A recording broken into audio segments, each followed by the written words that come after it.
Rain had been falling since dawn, the kind of soft, steady drizzle that Portland seemed to breathe in and out like a habit. In a small apartment near Alberta Street, 12-year-old Sophie Delgado lay curled under a gray blanket, her face turned toward the window where raindrops blurred the skyline. The faint hum of passing cars mixed with the scent of toasted bread and the citrus perfume her mother always wore. She pressed a hand to her stomach and groaned dramatically. Rosa Delgado, her mother, stood beside the bed, still wearing her pink Sephora uniform and a concerned frown. "Sweetheart, again? You were fine last night." Her tone was gentle, but laced with the firmness Sophie knew too well. Sophie gave a small whimper. "It's my stomach, Mom. It feels like knives." "Maybe the cafeteria tacos," Rosa hesitated, watching her daughter's pale expression. She had seen plenty of customers, fake smiles, but she had never learned to see through her own child's act. "You probably just need rest," she sighed at last. "No phone, no tablet, okay? I'll make you some tea before I leave." "Thanks, Mom," Sophie murmured, keeping her face solemn until the bedroom door clicked shut. The moment Rosa's heels faded down the hallway, the solemn mask slipped away. Sophie sat up, eyes bright, the thrill of victory sparking inside her.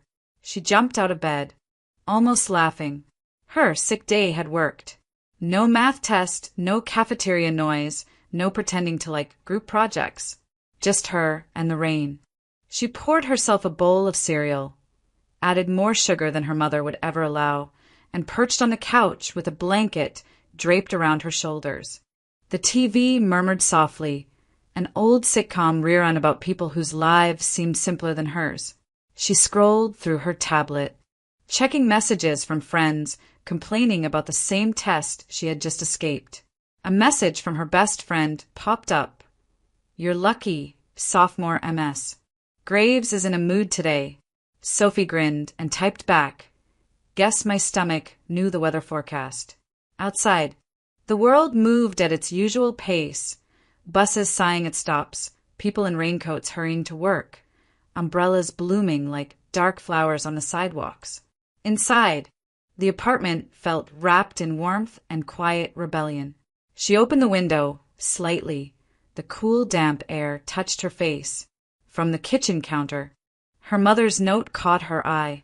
A neat square of paper weighted by a coffee mug. "There's soup in the fridge. Rest. I'll check on you at lunch." The handwriting, round and careful, tugged at a small corner of guilt she quickly pushed away. She flipped through channels again, landing on a nature documentary about wolves. The narrator's calm voice filled the living room. For a moment, Sophie pretended she was in one of those forests, free and unseen, instead of a kid pretending to be sick in an apartment. The hours passed slowly, each one stretching into the kind of peace she rarely noticed when life was rushing. She tried on her mother's reading glasses for fun, took selfies making exaggerated sick faces, then deleted them before Rosa could ever find out. By noon, the rain had thickened, tapping harder against the window like impatient fingers. The light outside dimmed to a pewter gray, and Sophie felt a sudden wave of contentment. She wrapped herself tighter in the blanket, chewing on the last of her cereal, humming softly along with the TV theme. For once, the world demanded nothing of her, no homework, no expectations, no tests.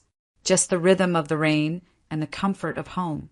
She didn't know it yet, but that quiet, stolen morning, the one that began with a harmless lie, would be the last peaceful moment before everything changed. The rain hadn't stopped. By noon it had deepened into a gray curtain that swallowed the view outside Sophie's window. She'd stretched out on the couch with her blanket and half-finished cereal bowl when she heard the sound, a faint metallic scrape followed by the slow turn of a key in the front door. Her first thought was that she'd misheard, that the rain had tricked her ears. But then the lock clicked. Her body went rigid. Mom wasn't supposed to be home until 7.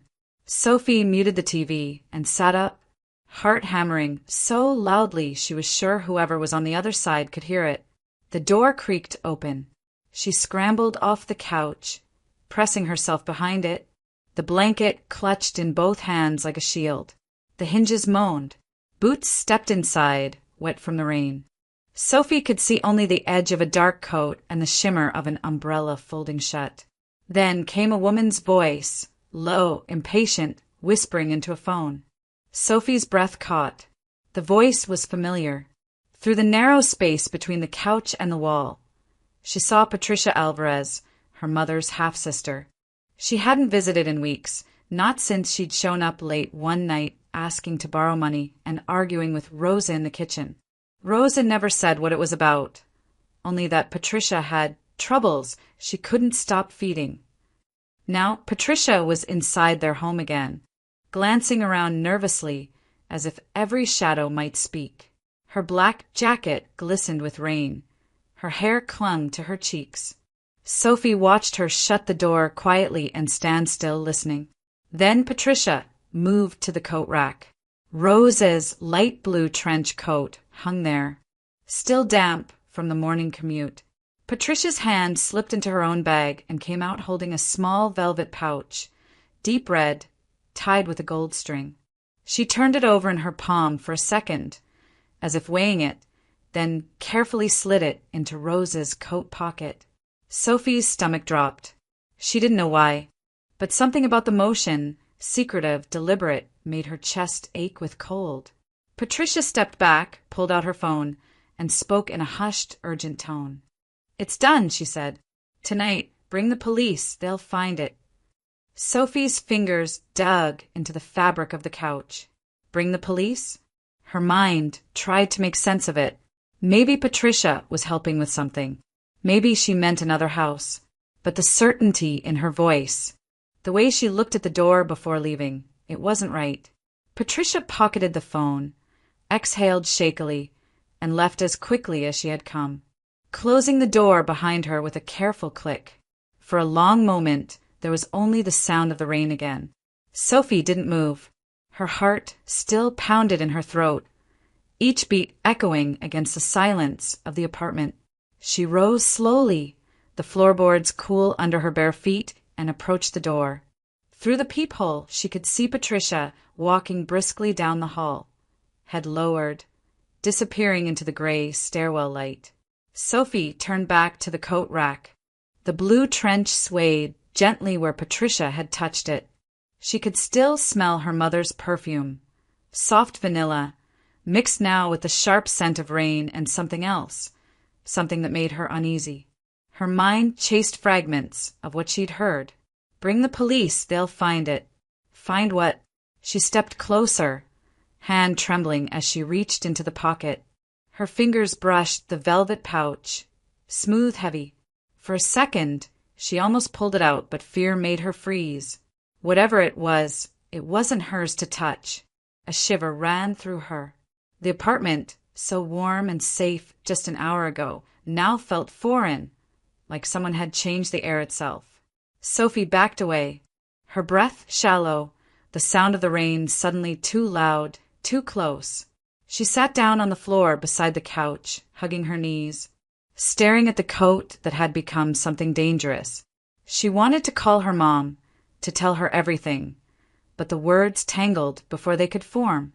What if she'd misunderstood? What if this was just another grown-up problem she wasn't meant to see? She stayed like that for a long time, listening to the rain and the echo of Patricia's voice looping in her mind. It's done. Tonight, bring the police. They'll find it. Outside, thunder rolled faintly across the city. Inside, the small apartment felt heavier with each passing second, as if the walls themselves knew a secret Sophie wasn't supposed to uncover. For a long while, Sophie couldn't bring herself to move. The sound of the rain pressed against the windows like 1,000 whispered warnings. She stared at her mother's blue trench coat hanging by the door, the same coat Patricia had touched just minutes ago. Her pulse refused to slow. Curiosity fought with fear until, finally, curiosity won. She rose carefully, her bare feet silent on the wood floor. With one shaky breath, she reached into the pocket. Her fingers brushed soft velvet. She pulled out the small red pouch, its drawstring still tied neatly. It looked harmless, beautiful even. The kind of thing you'd find in a jewelry box, not inside someone's coat. For a second, she just stared at it, heart pounding. Then she loosened the string. A faint sparkle caught the dim light. Nestled inside was a diamond necklace, intricate and bright even under the gray afternoon sky. The stones were set in silver, each one framed by delicate filigree. But it wasn't the shimmer that froze Sophie's breath, it was the clasp. Tiny, but distinct, engraved with a cursive G intertwined with a star. She'd seen that symbol before. She grabbed her tablet, the one her mother thought she wasn't using. Fingers trembling, she searched. Portland Jewelry Store Robbery G Logo Necklace. Headlines filled the screen. Goldstein and Company. Fine jewelry robbed. Thousands in diamonds missing. The article was dated 2 days ago. Sophie scrolled quickly, reading words that made her skin prickle. Security footage captured 2 masked suspects. Police are investigating leads, but no arrests have been made. The stolen pieces included a diamond necklace with the jeweler's trademark G-star clasp. Her throat went dry. She looked down at the necklace again, the same clasp, the same design. Her stomach twisted. Patricia had planted stolen jewelry in her mother's coat. For a moment, the room tilted. Rosa Delgado, who worked 6 days a week, who never took a thing that wasn't hers, who once walked back to a store because they'd given her the wrong change, was being set up. Sophie clutched the pouch to her chest and tried to breathe. Patricia's words echoed like thunder. It's done. Tonight. Bring the police. They'll find it. It wasn't just a visit. It was a trap. Panic surged through her. She paced the small living room, trying to think. Her reflection flashing across the TV screen. A scared little girl with wide eyes and rain-tangled hair. She wanted to call her mom, to scream for help. But what could she say? Hi, Mom. Your sister's framing you for a felony? No one would believe her. She was 12. 12 wasn't old enough to fix this, but 12 was old enough to try. She laid the necklace on the table, careful not to smudge it with fingerprints, and studied it. Her mind worked fast, the way it always did when solving puzzles in science class. The police would come tonight. They'd find the necklace in her mom's coat, unless she did something. Think. Sophie. Think. She remembered the little camera her mom's friend had installed in the door peephole, a safety gadget Rosa bought after someone vandalized the mailboxes in their building. It automatically saved short video clips whenever motion was detected. If the camera had caught Patricia entering, there'd be proof. Hope flickered inside her like a match struck in the dark. She turned to the front door, staring at the tiny black lens in the center. It looked so ordinary, so small, yet right now it might hold everything. But even if she found footage, she'd need to protect it. She imagined the police coming, searching the apartment, taking things. What if they took her mom's laptop too? Her chest tightened, but beneath the fear something steadier began to grow, a quiet certainty. Patricia had played a dangerous game, but Sophie wasn't going to let her mother take the fall.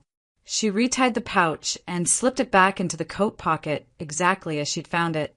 Then she sat down at the table, pulled her tablet closer, and began to plan.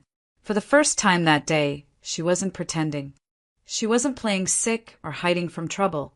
She was facing it, sharp, real, and terrifying. And she made herself a promise. Before anyone else knocked on that door, she would have proof.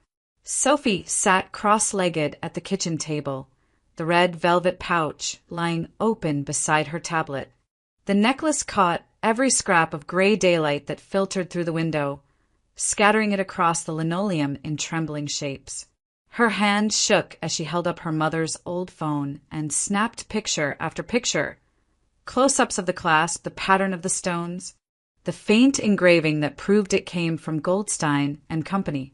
She uploaded each one to a hidden folder on her tablet, labeling them with the date and time. Her mind buzzed louder than the rain outside. If the police came tonight, she had maybe, 6, 7 hours? She had to move faster than grown-ups, who had no reason to believe her. She typed Aaron Goldstein, Jewelry, Portland, into the search bar. A website appeared, elegant and understated. The kind of place her mom would walk past and sigh over, but never enter. The header showed a smiling man in his 50s, silver-rimmed glasses and kind eyes. Aaron Goldstein, master jeweler. The company's slogan read, "Crafting brilliance since 1974. Sophie scrolled past photos of diamond rings until a link at the bottom caught her eye. Recent news coverage. She clicked, and there it was again. The same headline from earlier, with an updated statement from the Portland PD. Police continue to investigate last week's burglary at Goldstein and Company. Authorities are following an anonymous tip regarding the whereabouts of missing jewelry. An anonymous tip. Her stomach lurched. Patricia's words came back to her. Sharp and certain. Tonight, bring the police. Sophie's fingers hovered over the screen. Then an idea hit her. She opened her school messaging app, something her mom thought she only used for homework updates, and searched for a name. Lily Goldstein. Lily was a quiet girl from her homeroom, good at art, always sketching on the edges of her notebooks. They'd sat together during a field trip last month and talked about dogs. Sophie had barely remembered that her dad owned a jewelry store. Until now, her thumbs flew across the keyboard. "Hey, Lily. It's Sophie. Are you okay? I saw the news about your dad's store." A few minutes passed. The typing bubble appeared. "Hey, sophomore. Yeah, kinda rough. Dad's really stressed. The police think they might have a lead, though." Sophie's pulse kicked. "A lead? What kind?" Another pause. Then Lily's reply popped up. Some anonymous tip came in. They said one of the stolen things might be hidden at some lady's apartment. Someone named Rosa Delgado? They're doing a search tonight. Sophie stared at the message until the letters blurred.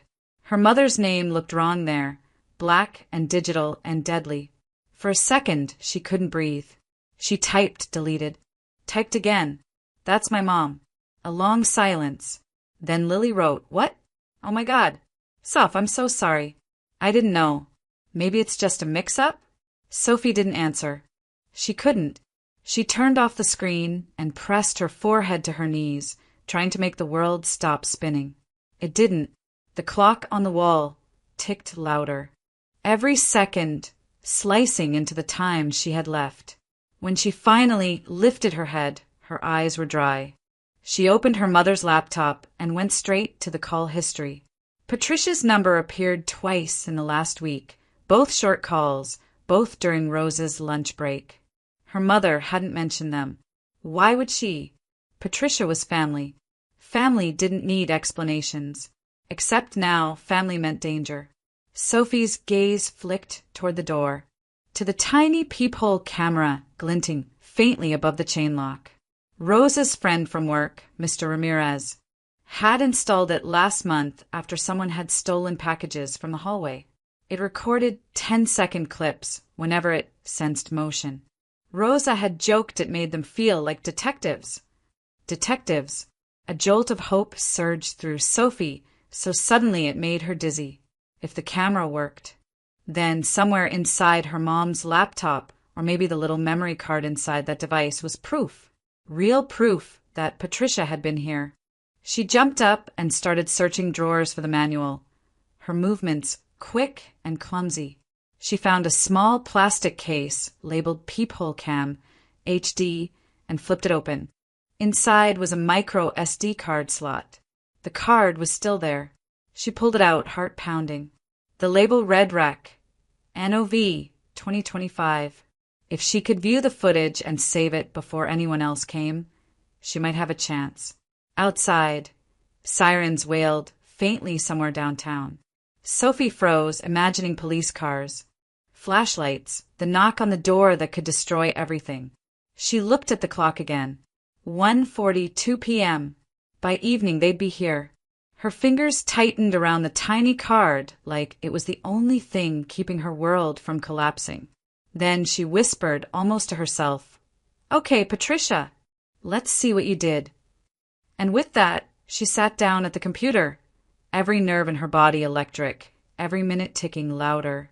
As the storm outside gathered its strength, Sophie's fingers trembled as she slid the tiny memory card into the laptop slot. The loading icon spun for what felt like forever before a folder appeared.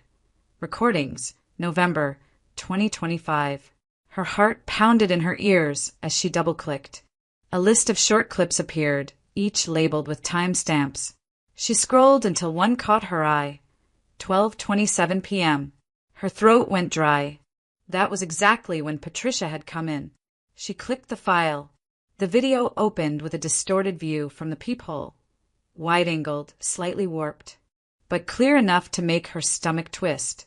The hallway was empty for a moment. Then Patricia appeared, her face pale and drawn, glancing left and right before inserting a key into the lock. Sophie leaned closer, heart hammering. The door opened. Patricia hesitated on the threshold, as if making sure no one was home, then slipped inside, her black handbag slung over one shoulder. The footage cut off, then resumed as Patricia stepped out again a few minutes later. She was on the phone, speaking quickly, her expression hard to read, but her tone sharp even through the muffled audio. Sophie caught only fragments. "Tonight she won't know. Police!" The clip ended. Sophie sat back, her breath shaky. There it was, everything. The proof she needed. She replayed the footage twice more, memorizing every detail, the timestamp, the reflection in the door glass, the way Patricia's bag hung low on her right side. Then she took screenshots. One as Patricia entered, one as she left, one of the timestamp overlay. She saved them all into a new folder on the desktop and named it simply Proof. For the first time all day, the fear in her chest gave way to something steadier, focus. She'd watched enough detective shows with her mom to know evidence mattered more than words. And now she had it, but questions still spun in her mind. Why would Patricia do this? Why risk everything to frame her own sister? Sophie opened a new browser tab and typed Patricia Alvarez Facebook. The profile came up instantly, public, full of filtered selfies and check-ins.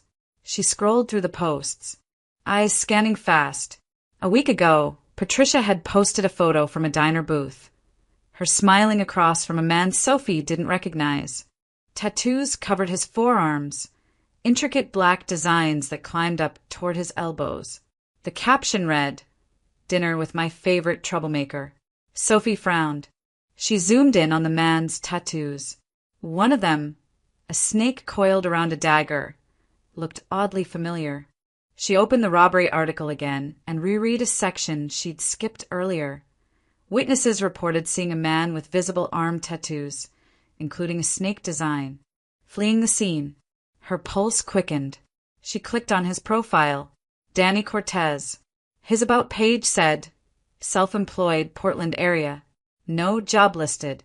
His photos showed him posing next to a black pickup truck, flashing a smile that didn't reach his eyes. Curiosity led her to type his name into Google. Within seconds, headlines appeared. Danny Cortez arrested in 2018 for burglary and fraud. Local man sentenced, later released on probation. The articles were short but clear enough. Same tattoos, same face. Sophie's stomach tightened. Danny Cortez was Patricia's boyfriend and a convicted thief. The pieces locked into place with terrifying precision. Patricia must have gotten the stolen jewelry from him. Maybe she'd promised to hide it. Maybe she was helping him cover his tracks. And framing Rosa, the sister who always had her life together, would be the perfect distraction. Sophie rubbed her forehead, trying to calm the swirl of thoughts.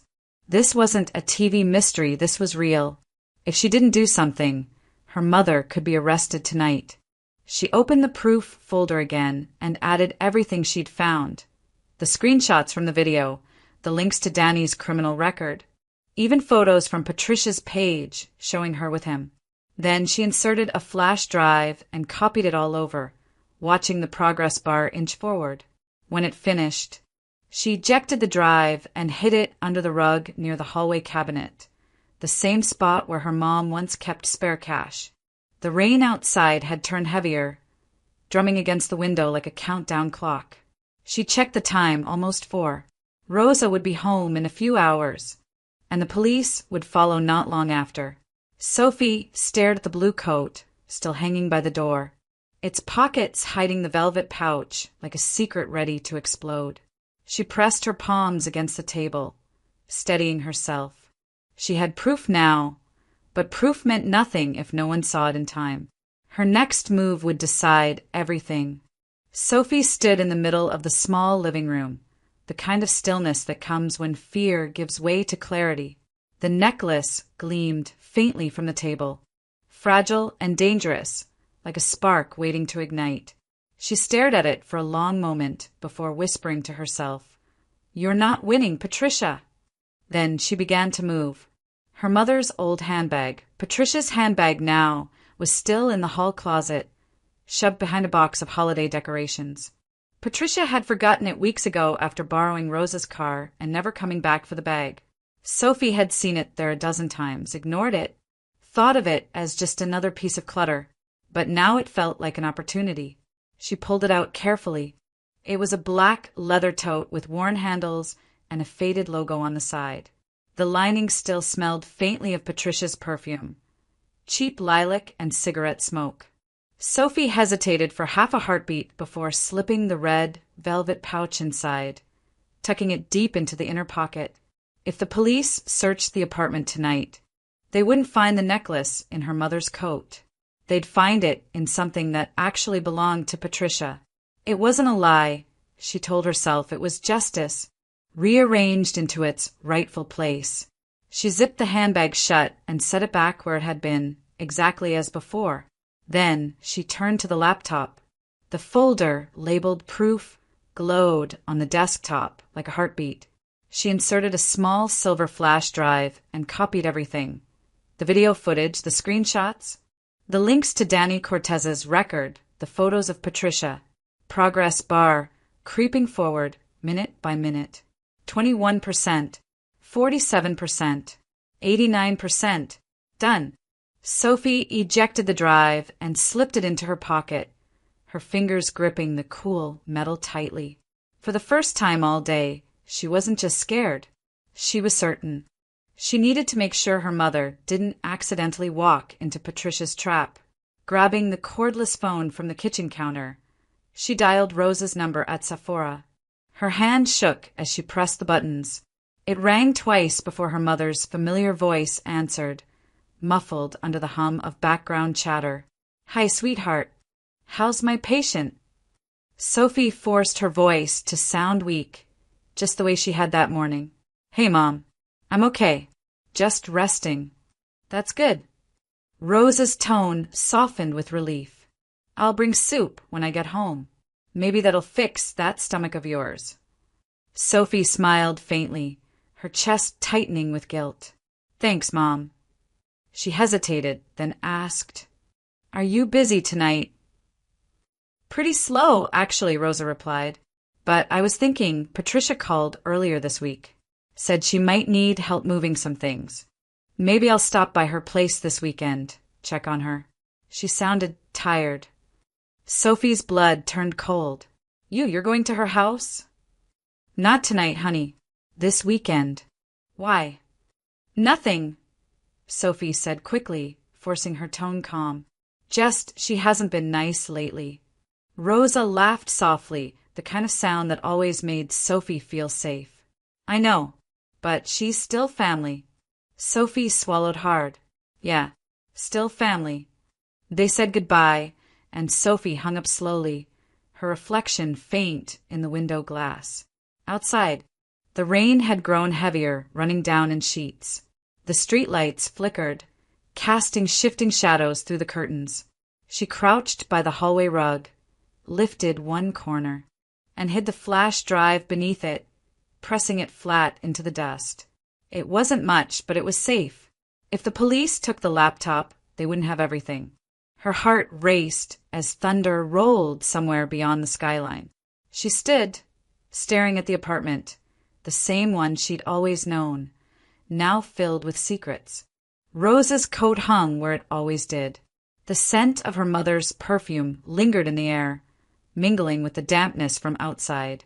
Sophie felt small and older at the same time, her childhood shrinking behind her like the space between breaths. She whispered into the silence, "I'll protect you, Mom." Then she turned off the lights in the living room and sat by the window, watching rain lash against the glass. The reflection of the street light trembled in each droplet, tiny explosions of gold and silver. In the distance, a siren wailed faintly, just another ordinary sound on a Portland night. But to Sophie it felt like a countdown. The storm outside matched the one inside her, growing stronger, unstoppable. For the first time in her life, she wasn't waiting for someone else to fix things. She was the one making the move. By the time the rain slowed to a cold drizzle, the sky outside had deepened to bruised blue. Streetlights flickered to life across the neighborhood, halos of gold shimmering through the mist. Sophie sat curled on the couch, her arms wrapped around her knees, staring at the clock. The rhythmic tick felt like footsteps approaching, steady, unstoppable. At exactly 7:14 p.m., she heard the sound she'd been dreading, a firm knock on the door. 3 times. Deliberate. Not her mother's knock. Her heart froze. She peeked through the peephole and saw 2 uniformed police officers standing in the hallway, rain dripping from their coats. Between them stood a woman in plain clothes, mid-40s, calm but alert, her dark hair pulled back in a tight bun. A badge hung from her neck. Detective Rachel Park. Sophie's breath caught. Before she could decide what to do, keys jangled down the hall, and the familiar click of her mother's heels echoed closer. Rosa Delgado rounded the corner, shopping bag in hand, umbrella still dripping. She blinked in confusion as she saw the officers waiting by the door. "Can I help you?" Rosa asked, her voice uncertain. "Mrs. Delgado," the detective said, polite but firm. "I'm Detective Park with the Portland Police Bureau. We have a search warrant for your residence. May we come in?" Rosa's face went pale. "Search warrant? There must be some mistake. What's this about?" Detective Park exchanged a brief glance with one of the officers, then answered evenly. "We received information regarding stolen property linked to a recent robbery. We'll explain everything in a moment." Rosa looked stunned, clutching her bag tighter. This can't be happening. Sophie rose slowly from the couch. "Mom!" The detective gave her a small nod, acknowledging her presence, but not yet addressing her. "Please stay back. Sweetheart, we just need to look around." Rosa hesitated, then stepped aside. "Fine. You can search. I have nothing to hide." The officers entered, wiping their boots on the mat. Professional and quiet, they began methodically moving through the small apartment, one heading to the bedroom, the other to the kitchen. Drawers opened. Doors creaked. Hangers scraped. The normal sounds of home became alien, intrusive. Rosa stood by the wall, watching them with wide eyes. "Detective, please, this is ridiculous. I'm a store clerk. I've never even—" Detective Park raised a hand gently. "I understand, Mrs. Delgado. We're just following up on a lead."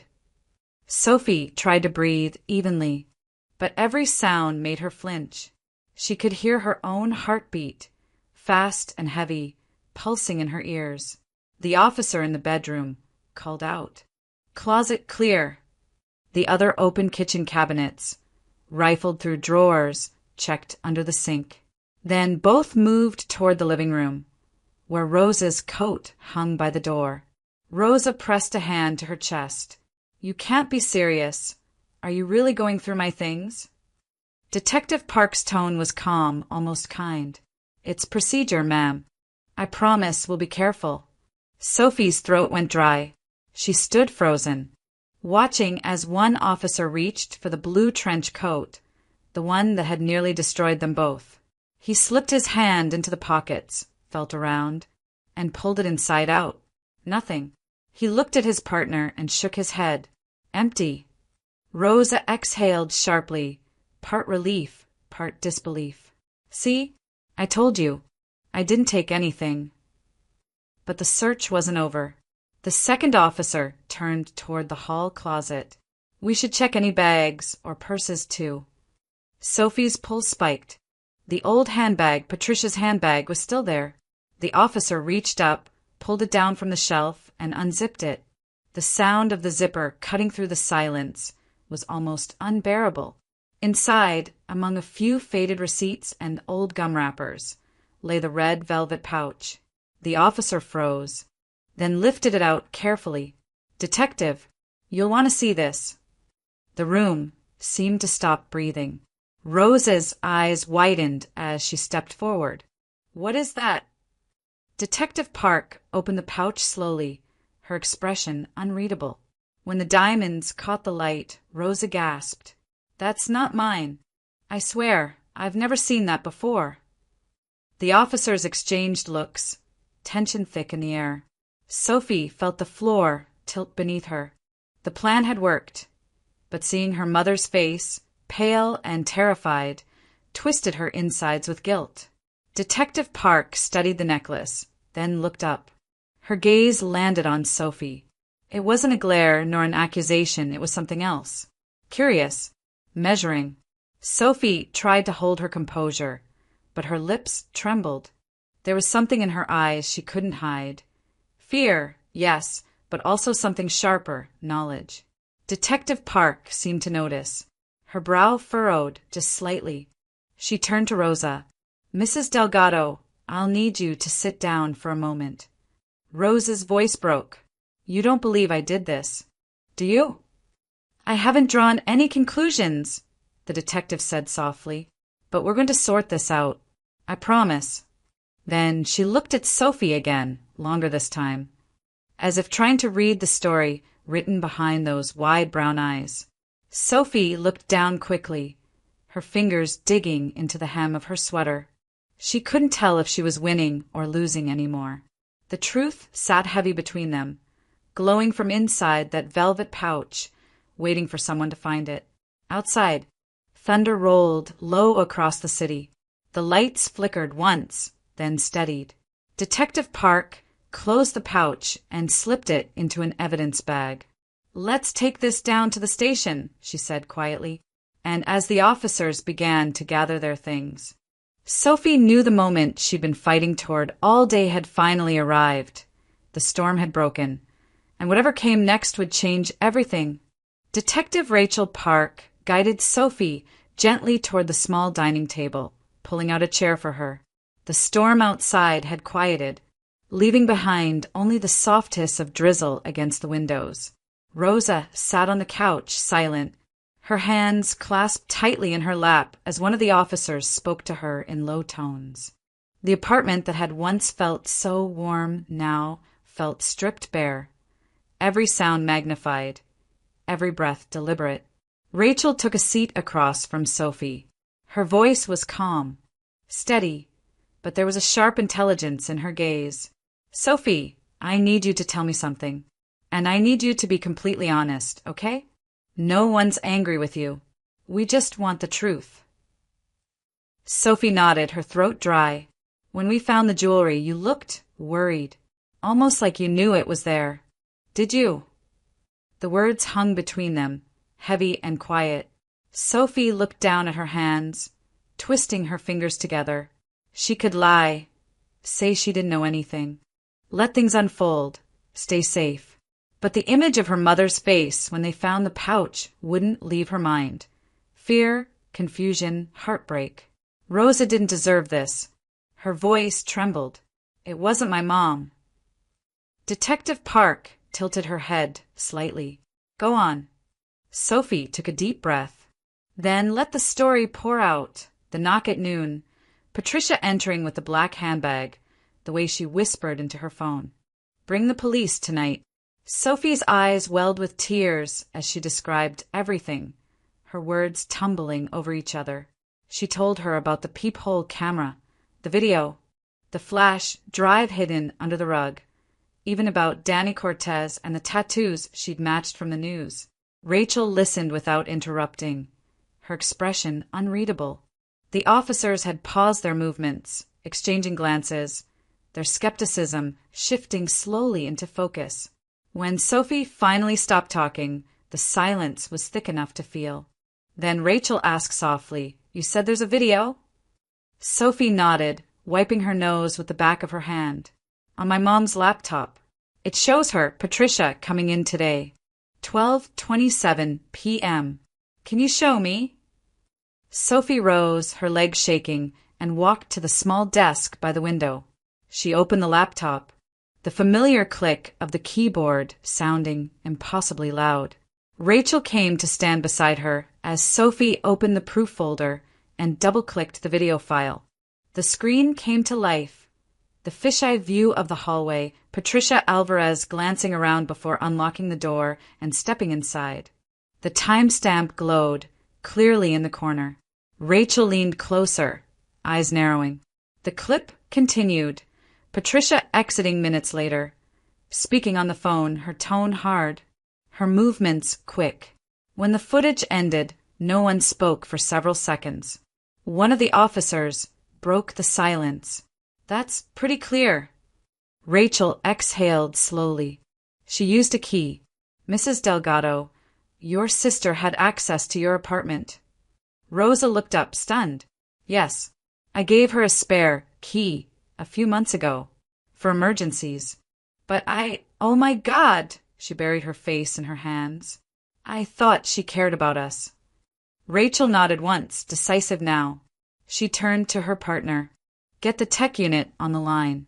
We need a team to verify this footage immediately and secure a secondary warrant for Patricia Alvarez. I want her in custody tonight." The officer stepped aside, speaking into his radio. Rachel turned back to Sophie, her tone softer again. "You did the right thing, Sophie. You were very brave." Tears slipped down Sophie's cheeks. "I just didn't want them to take her away." Rosa stood then, crossing the room in 3 long steps. She pulled Sophie into her arms, holding her so tightly it almost hurt. "Mi cielo," she whispered, her voice breaking. "You saved me." Sophie buried her face in her mother's shoulder, trembling with both exhaustion and relief. For the first time since morning, she let herself cry. The weight she'd carried, the fear, the guilt, finally cracked open and poured out. Rachel watched them quietly, something softening in her expression. "We'll take it from here," she said gently. "But I want you both to stay home tonight. Lock the door. We'll call when we have her." Rosa looked up, her eyes red but steady. "Thank you, Detective." Rachel gave a small, firm nod, then gestured for her team to pack up. The necklace, now sealed in an evidence bag, glinted once under the ceiling light before disappearing into the detective's case. As the officers stepped out into the night, Rosa and Sophie stood together in the doorway, watching the flashing lights fade down the wet street. Sophie whispered, "Do you think they'll really find her?" Rosa brushed a strand of hair from her daughter's face. "They will. And even if they didn't, we'd still have the truth. That's what matters." Sophie nodded, her chest rising with the first deep breath she'd taken all day. Behind them, the apartment was quiet again. The same walls, the same rain, but everything had changed. The truth, frightening and powerful, had found its way into the light, and for the first time, justice didn't feel like something that happened to them. It felt like something they had fought for. The call came just after midnight. Rosa and Sophie had barely managed to fall asleep when the phone buzzed on the nightstand. Rosa groggily reached for it, her heart already racing. On the other end, Detective Rachel Park's calm voice broke the silence. "Mrs. Delgado," she said, "we have them in custody." Rosa sat up, clutching the blanket. "You found Patricia?" "And Danny Cortez," the detective confirmed. "We executed the warrant an hour ago. Your sister was at his apartment. We recovered several items from the Goldstein robbery, including the necklace. They match serial records from the store's catalog exactly. Both have confessed." Rosa didn't answer right away. She stared into the darkness, the words sinking in. Her hand trembled slightly as she whispered, "Thank you." Rachel's tone softened.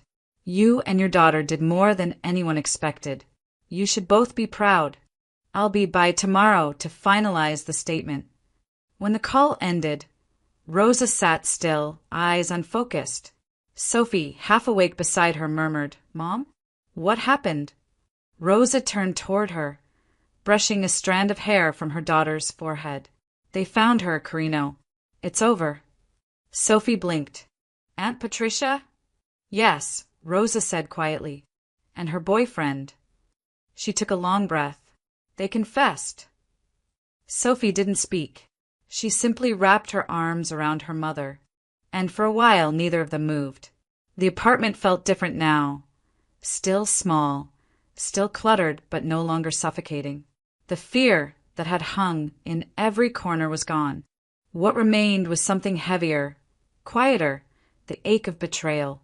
The next morning, Portland was awash in pale winter light. News traveled quickly. By noon, Rosa's phone was flooded with messages from coworkers, neighbors, even customers from the mall. One link repeated again and again, an article on the Oregon Sentinel website. 12-year-old Portland girl helps police crack jewelry theft case. A photo accompanied the story. Sophie, shy-eyed, wearing her rain jacket, standing beside Detective Park outside the precinct. Rosa hadn't even noticed when the photographer snapped it the night before. The caption read, "Quick thinking and bravery by a local student helped police recover stolen property and clear her mother of false accusations." At first, Rosa didn't know whether to laugh or cry. The pride swelled inside her, but so did the sadness. The face of her sister haunted every headline, every mention of the case. That afternoon, Detective Park stopped by. The rain had returned, soft and steady. She entered the apartment with a gentle smile, still wearing her beige trench coat. "I hope I'm not intruding," she said. "Not at all," Rosa replied, ushering her in. "Please." Rachel sat down at the kitchen table, setting a folder on the surface. "It's official." Both Patricia and Danny gave full statements.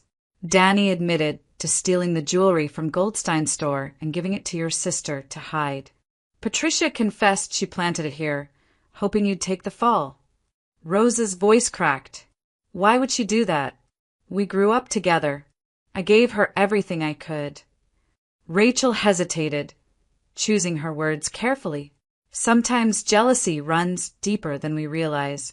Patricia said she thought you had the life she deserved. The job, the stability, the daughter." Rosa's eyes welled up. "I would have helped her. If she'd just asked." "I believe you," Rachel said softly. "But forgiveness, if it ever comes, will take time. You don't owe her anything right now except honesty with yourself." Sophie listened quietly from the couch. She wasn't sure what forgiveness meant yet, only that she didn't hate Patricia the way she expected to. She just felt tired. Rachel turned to her and smiled gently. "You did something extraordinary, Sophie. Most adults wouldn't have handled it half as well." Sophie shrugged, cheeks coloring. "I just wanted to help my mom. That's what makes it remarkable." Rosa reached over and squeezed her daughter's hand. "She's always been brave. I just never imagined how much." As Rachel prepared to leave, she paused by the door. "You know," she said, "the Goldsteins wanted me to tell you both something. They're donating part of the recovered jewelry's insurance payout to a local scholarship fund. They want to name it after Sophie." Sophie's eyes widened. "After me?" Rachel smiled. "After you." When the detective left, the apartment fell quiet again, except for the steady patter of rain against the windows. Rosa sat by the window, watching the city blur into silver streaks. Sophie joined her, resting her head on her mother's shoulder. For the first time in days, Rosa let herself breathe. The nightmare was over, but the emptiness left by her sister's betrayal remained, a hollow space she didn't know how to fill. Yet when she looked at Sophie, she felt something shift. Maybe that hollow wasn't meant to be filled with forgiveness just yet, but with love, with patience, with rebuilding. Outside, a delivery truck rumbled past. Life was moving on. The storm had passed, leaving behind puddles that reflected a softer sky. Rosa whispered, "You saved us." Sophie, her daughter, smiled faintly. "No, Mom, we saved each other." And for the first time since that terrible day, Rosa believed it. Spring came slowly to Portland that year. The rain still lingered most mornings, but it felt gentler now, softer, as though the city itself was learning how to breathe again. In the Delgado apartment, life had settled into a new rhythm. The fear that once haunted its corners was gone, replaced by something quieter: recovery. 3 months had passed since Patricia's arrest. Rosa still worked long shifts at the mall, but she carried herself differently now, less hurried, less afraid of shadows. Sophie had started middle school in March, her backpack heavier, her smile brighter. She joined the student paper, helped in the library, and had a new fascination with mysteries and justice. Detective Rachel Park had come once to speak to her class about truth and courage. Sophie had sat in the front row, her hands folded, listening like someone who already knew what it meant to face the impossible and win. But at home, not everything was healed. Every few weeks, an envelope arrived in the mail. Neat handwriting. Return address: Oregon Correctional Institution for Women. Patricia Alvarez. Rosa kept the letters in a drawer, unopened at first. Eventually, curiosity or compassion, she wasn't sure which, made her open one. The words were full of sorrow. Patricia apologized over and over. Said she didn't know why she had done it, that she'd been desperate, angry, jealous. She wrote that Danny had promised her a way out of debt, a better life, that she hadn't meant for things to go so far. In another letter, she asked if Rosa and Sophie could ever forgive her. Rosa read them all in silence, sitting by the kitchen table after work, the hum of the refrigerator the only sound. She didn't cry. She didn't respond. The wounds were still too raw, the trust too deeply broken. But she didn't throw the letters away either. They stayed stacked neatly in the drawer, as if waiting for a day when she might be ready to read them again without pain. Sophie knew about the letters, but never asked to read them. Once, she found her mother sitting quietly by the window, one letter folded in her lap. "Do you think she means it?" Sophie asked softly. Rosa hesitated. Maybe regret is the only thing she has left. Sophie nodded, thoughtful beyond her years. Regret isn't the same as sorry. Rosa looked at her daughter, this small, fierce girl who had faced down fear and chosen truth. "No," she said gently, "it isn't." A few weeks later, they received an invitation from Aaron Goldstein, the owner of the jewelry store. His letter was formal but kind. He wanted to thank Sophie personally. When they arrived downtown on a rare sunny afternoon, the store gleamed like something out of a dream. Tall glass windows, brass handles polished to a shine. Aaron, a silver-haired man with kind eyes, greeted them warmly. "You must be the Delgados," he said, "and this must be our hero." Sophie blushed. "I'm not really a hero." Aaron chuckled. "That's exactly what heroes say." He led them to a glass display case and unlocked it. Inside lay rows of necklaces and bracelets that sparkled under the light. He reached in and lifted a small box, handing it to Sophie. Inside was a delicate silver pendant shaped like a key. "For the girl who unlocked the truth," he said. Sophie's eyes filled with tears. She glanced at her mother, who nodded, smiling softly through her own. Aaron placed a hand over his heart. "You reminded me that honesty still wins, even when the odds don't. They left the store with the pendant around Sophie's neck, the metal warm against her skin. Outside, the clouds had begun to roll in again. Not dark, just soft, the way Portland always was before a gentle rain. Weeks later came the sentencing. The courtroom smelled faintly of polish and paper. Sophie sat beside her mother in the second row, feet not quite touching the floor. Patricia sat across the room in handcuffs, eyes red, shoulders bowed. She looked older somehow, smaller. Danny sat beside her, his expression flat, resigned. The judge's voice echoed through the chamber as he read the verdicts.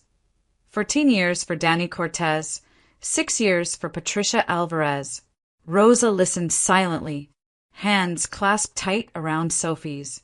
When the gavel struck, the sound was final, not cruel but certain. Justice had spoken. As they stood to leave, Sophie looked toward Detective Park, seated at the side. Rachel caught her gaze and gave a single nod, not one of authority, but of quiet respect. Sophie returned it.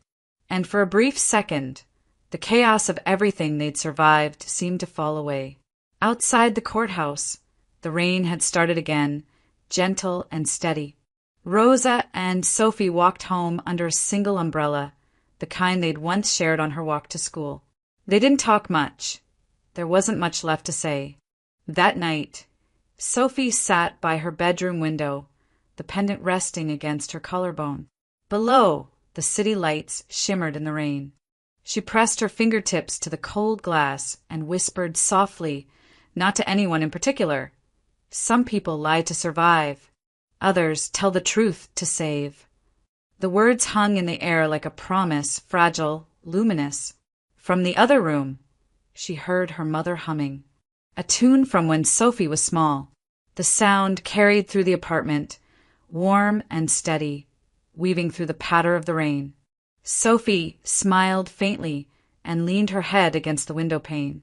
Outside, the storm moved on, leaving ripples of light across the wet streets, the kind of night where everything felt washed clean, ready for something new. And in that quiet, rain-soft glow, the story of Rosa and Sophie Delgado didn't end. It simply turned the page, from survival to peace, from fear to truth. A small silver key glinted in the lamplight, catching the reflection of a girl who had unlocked far more than anyone could see. Not just the truth, but her own strength